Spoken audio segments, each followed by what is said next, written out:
Western operating systems in the Soviet Union, code treated like contraband. Imagine being a programmer in the Soviet Union during the Cold War. Computers existed, but software was not neutral. Every line of code was political. Western operating systems like IBM OS and early Unix were not just unavailable, they were forbidden.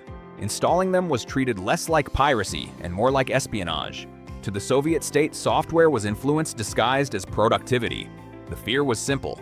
Western operating systems were built by capitalist countries. That meant foreign logic, foreign standards, and potentially foreign surveillance. A machine running Western code was seen as a liability, something that could leak information, shape behavior, or quietly undermine control. So instead of importing operating systems, the Soviet Union banned them entirely, but computers still needed to run, so the USSR chose imitation over adoption. Engineers reverse-engineered IBM mainframes down to the instruction level. They recreated operating systems without source code, documentation, or permission. Manuals were smuggled. Schematics were copied. Knowledge spread quietly between institutes like forbidden literature. It was software bootlegging on a national scale. This process was slow and painful. Features were recreated imperfectly. Bugs appeared in strange places. Compatibility with global standards barely existed. Programs written elsewhere often refused to run, but the system worked well enough. And more importantly, it was controlled. Every line of code was domestic. Every decision answered to the state. The result was a parallel computing universe. Soviet programmers grew up using operating systems no one else touched. File systems behaved differently. Commands were renamed, standards drifted. When the Cold War ended, this isolation became a problem. Soviet software struggled to integrate with the global world because it had been built in a sealed environment for decades. Yet there is an irony here. The ban did not kill innovation, it redirected it. Soviet engineers became experts at reverse engineering and system design under extreme constraints. They learned to rebuild complex systems from observation alone. The ban forced creativity through necessity. This case proves something important. Operating systems are never just technical tools. They shape how people work, communicate, and think. That is why governments treat them seriously. The Soviet ban on Western operating systems was not about performance or bugs. It was about control. Whoever controls the operating system controls the machine, and whoever controls the machine controls the future. Unix export restrictions. When software was classified like weapons, Unix began as an academic project. It was elegant, portable, and designed to share ideas. Researchers loved it because it encouraged collaboration. Universities adopted it because it made complex systems understandable. Unix was supposed to spread knowledge. Then governments noticed. In the 1970s and 1980s, the United States classified Unix source code under export control laws, the same category used for military technology. Sharing Unix with certain countries became illegal, not discouraged, illegal. Source code was treated like missile designs. Software became a strategic asset. The reasoning was fear. Unix was powerful, flexible, and adaptable. It could run on many machines. It could be modified easily. That made it dangerous in the wrong hands. The idea that foreign nations could use Unix to build advanced systems triggered national security alarms, so access was restricted. For universities and researchers outside the US, this was devastating. They knew Unix existed. They read papers about it. They heard about its design, but legally they could not touch it. Some waited, some abandoned it. Others quietly passed copies under the table like banned books. This restriction created a strange split. Inside, the US Unix flourished. Outside, developers were forced to reinvent it. Entire operating systems were built simply because Unix was unavailable. Teams wrote their own kernels, shells, and file systems from scratch, not because they wanted originality, but because they had no choice. And then something unexpected happened. The restriction backfired. Developers grew tired of asking permission. They wanted an operating system that could never be locked away again. Something open, something shareable, something no government could classify and seal. That frustration became fuel. Years later, Linux appeared. Fully open, freely distributed. Impossible to restrict because it belonged to everyone. Unix export bans unintentionally created the modern open source movement.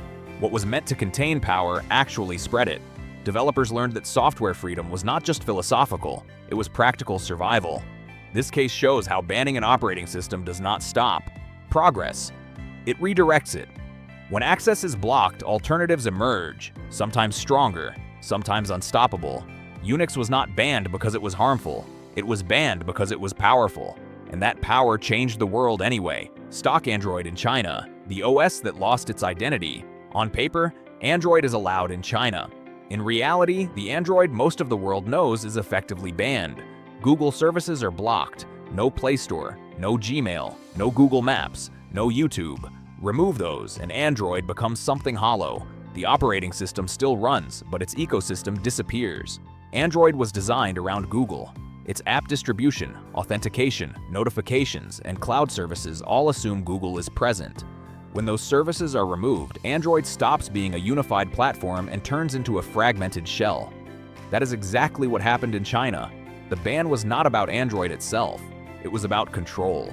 Google represented an external authority over information, data flow, and influence. Allowing that ecosystem to operate freely was unacceptable. So instead of banning Android outright, China banned its heart. Manufacturers adapted fast. Huawei, Xiaomi, Oppo, and others created heavily modified Android forks. New app stores replaced Google Play. Local services replaced Google APIs. Permissions and data routing were altered. Android survived, but it split into two separate realities. One global, one domestic. To users inside China, this felt normal. To developers outside, it was chaos. Apps built for global Android often broke or behaved unpredictably. Developers had to rewrite software specifically for the Chinese ecosystem. Android became two operating systems sharing a name but not a soul. This quiet ban reshaped the mobile world. China built an entirely self-contained digital economy on top of Android's bones. Payments, messaging, commerce, and entertainment all evolved separately. The Great Firewall did not just block websites, it rewrote software culture. Stock Android did not fail, it was amputated. And what grew back was something controlled, localized, and powerful in its own way. This case proves that banning an operating system does not always mean erasing it. Sometimes it means reshaping it until it serves different masters. Windows in sanctioned countries. When software becomes unreachable, Windows dominates personal computing. But in sanctioned countries, Windows is often not illegal. It is simply inaccessible. Licensing is blocked. Activation servers are unreachable. Updates fail. Support does not exist. Legally obtaining Windows becomes impossible. In places like Iran and North Korea, this creates a strange reality. Windows machines exist everywhere, but almost none are legitimate. Piracy becomes normal. Cracked copies circulate openly. The operating system survives, but outside the rules it was built to enforce.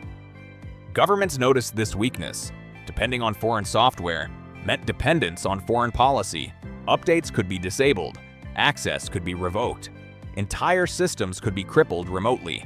That was unacceptable for state infrastructure, so alternatives emerged. Linux-based operating systems were developed locally.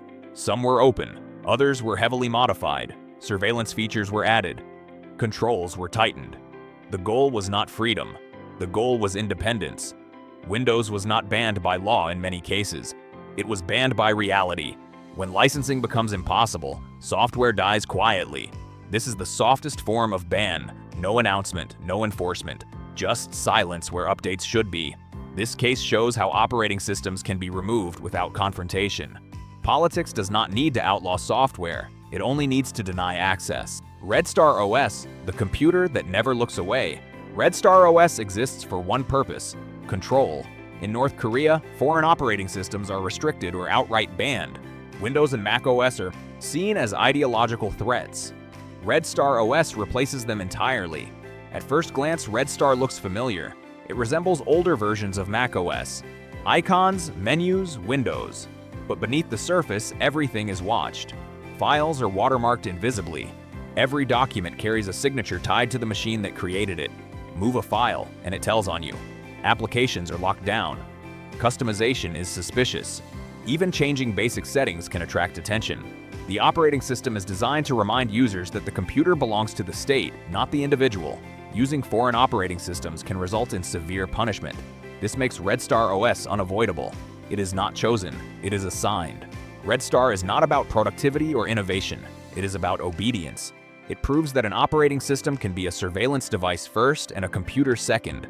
This is the extreme end of OS bans. Not replacing software because it is unsafe, but because it is uncontrollable. Astra Linux, security through separation. After sanctions and rising geopolitical tension, Russia began phasing out Western operating systems from government and military systems. Windows and macOS were no longer trusted, not because they failed technically, but because they were foreign. Astra Linux became the replacement. It was hardened, audited, and certified for classified environments. This was not a consumer decision, it was a strategic one. No dramatic ban was announced, procurement rules changed, policies shifted, and suddenly Windows disappeared from sensitive systems. This is how modern bans happen: quietly, administratively, and completely. Astra Linux represents a belief that sovereignty includes software. If you do not control the operating system, you do not control the machine. Kylin OS, independence as infrastructure. China followed a similar path. Windows and macOS were restricted in military and government environments. The concern was long-term dependence. Kylin OS was built to replace them. Linux-based, state-supported, deeply integrated into official workflows. This was not about speed, it was about control and continuity.